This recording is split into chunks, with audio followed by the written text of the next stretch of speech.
Okay, this question comes from Mo_Al_Yemeni. Question for the podcast. What are the best ways to condition your muscles to increase glycogen capacity? I'm asking for an MMA standpoint, so to maintain my energy through the fight. Yeah, so here's the thing. Skill work in general is highly lactic. If you look at it from, an MMA standpoint, if they're working their grappling, if they're working their wrestling, even if they're sparring or MMA sparring, it's going to be highly lactic because of the fact that they are in close quarters.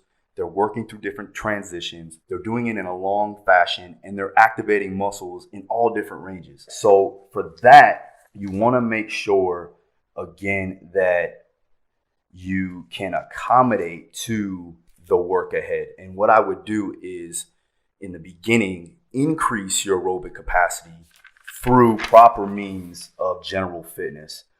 Now, with that being said, if you don't have a solid aerobic base, you're not going to be able to buffer out lactate. So with that, I want to make sure that first we have a baseline of aerobic capacity. And you can do that through tempo runs. You can do that through long distance runs.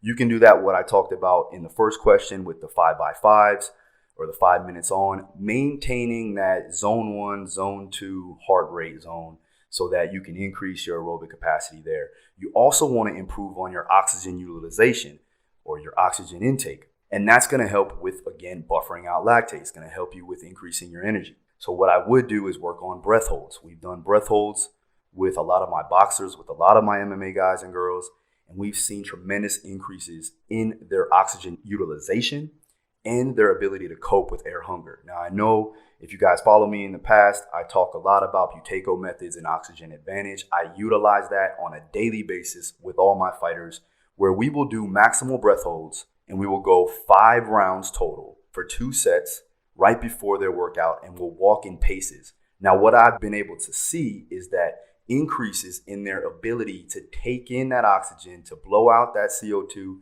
and then accumulate that carbon dioxide and have the ability to saturate the lungs with CO2 to increase their ability to cope with that air hunger is important. So what I basically seen, I know Maureen Shea has gone from 20 paces within, I want to say she's done 3 days a week. She first started off with 20 to 25 paces. Fast forward 6 weeks later, and now she gets up into the 50 and 60 paces range. So again, what that basically tells me is that she has a better lung capacity. She's improving on her aerobic conditioning that way. And it's very simple, it's very easy to do. It's not taxing on the body, but it increases that ability, all right? So that's going to help with that buffering capacity there. And again, you also want to work in those zones of lactic capacity and lactic power. So if you're working on a 1-to-1 work-to-rest ratio or even a 2-to-1 work-to-rest ratio, making sure that you're keeping the intervals around 30 seconds to a minute long. And again, you're making sure that the rest period is the same with that optimal ratio,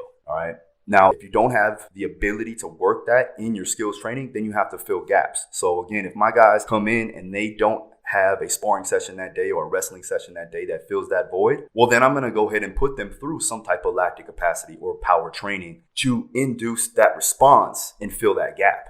So just remember that, all right? So I hope that helps for you.